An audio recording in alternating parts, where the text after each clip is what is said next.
The standard today is 8.EE.7b, expanding expressions using the distributive property and collecting like terms. And our essential statement is I can combine like terms. So the lesson today will be mostly definitions and vocabulary, just to get you familiar with what we will be doing with expressions and equations later on. So the first thing we need to know is, what is an algebraic expression? So they are numbers, variables, or the combination of both connected by a mathematical operation such as addition, subtraction, multiplication, or division. So you can have a number like any number, you can have a variable, which again is a letter, any letter in math, or you can have the combination of both, like 5z or 8w, things like that, and they're connected by a mathematical operation such as any of these. Okay, so the next thing we have is, what is a term? A term is either a single number or variable or both, separated by a plus or a minus sign. And lastly, what is a coefficient? C-O-E-F-F-I-C-I-E-N-T, coefficient. It is the number in front of the variable. So if you have something like 5z, the 5 is the coefficient because it is the number in front of the variable. So if you have something like this, now this is an algebraic expression. So let me go ahead and label it 5a minus 9 plus 8e. Okay, this is an algebraic expression, the entire thing.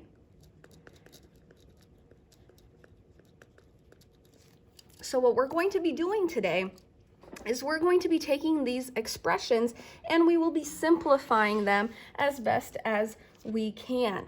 Okay, so now terms, there's 3 terms in this expression.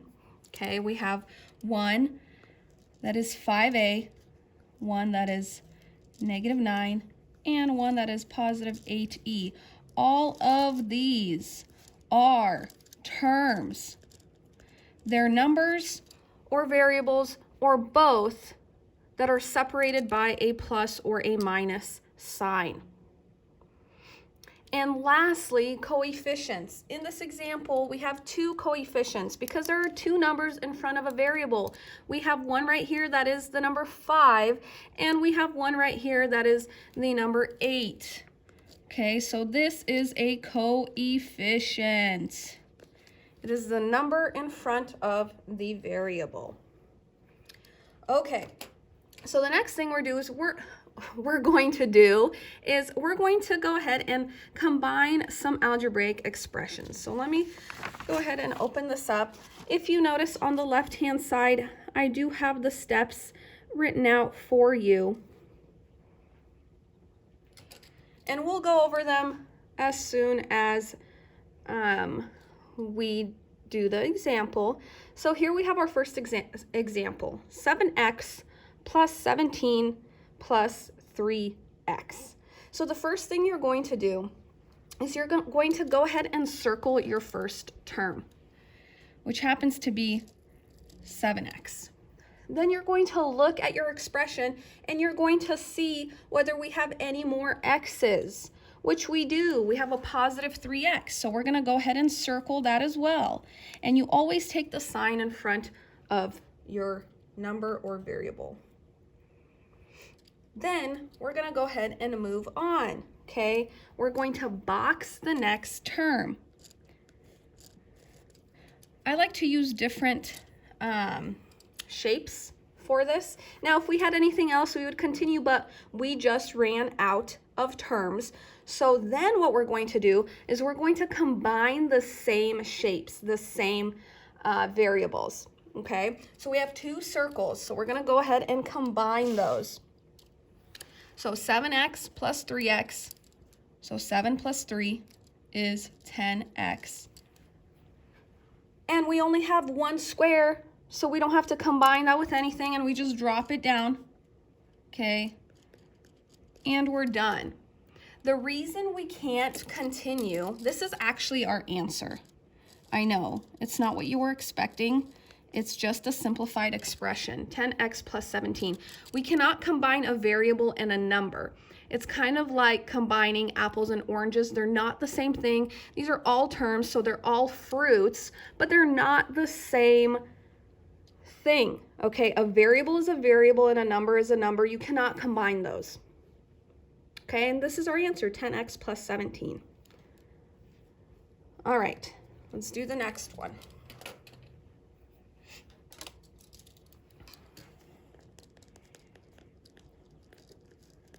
So here's our next example. 8b minus 3x plus 1 plus 5x minus 2b. I know that's really long, but that's okay, okay? You'll understand what I'm talking about in just a second. So let's go ahead and follow the same steps. So the first step is to circle our first term. So I'm going to go ahead and circle it. And then I look in my expression. Do I have any more b's? Why, yes, I have one right here at the end. So I'm going to go ahead and circle it. Don't forget to take the sign in front of it. And then I look, do I have any more b's? No, I don't.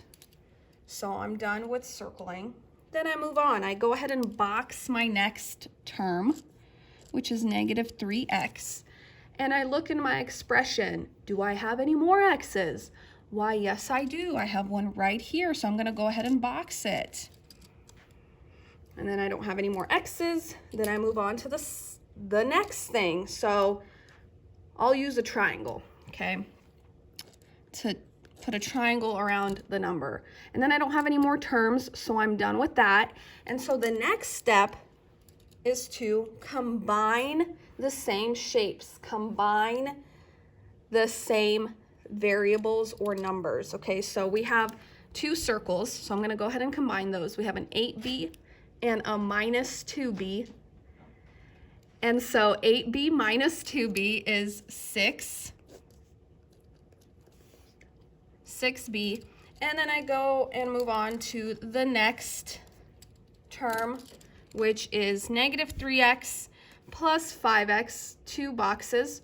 So negative 3x plus 5x is actually positive 2x. And then I only have one triangle, so I'm actually just going to go ahead and drop it down here because I don't have to combine it with anything. And this is my simplified expression, 6b plus 2x plus 1, because I cannot combine anything else. I have different variables, so I cannot combine anything else. And that's my simplified expression. All right, one more example.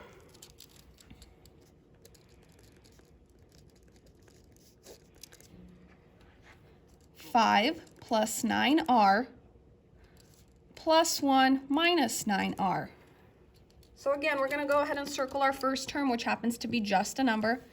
Do I have any more just numbers in here? Why, yes, I do. I have a positive 1. Okay, and then I don't have any more just numbers, so I move on to the next term, which is boxing. So I'm going to go ahead and box the positive 9r. Do I have any more r's? Yes, I do. I have one right here. And then I'm out of terms, so I go ahead and simplify what I can and combine like terms. So I have a 5 and a plus 1. 5 plus 1 is 6. And this is the tricky part.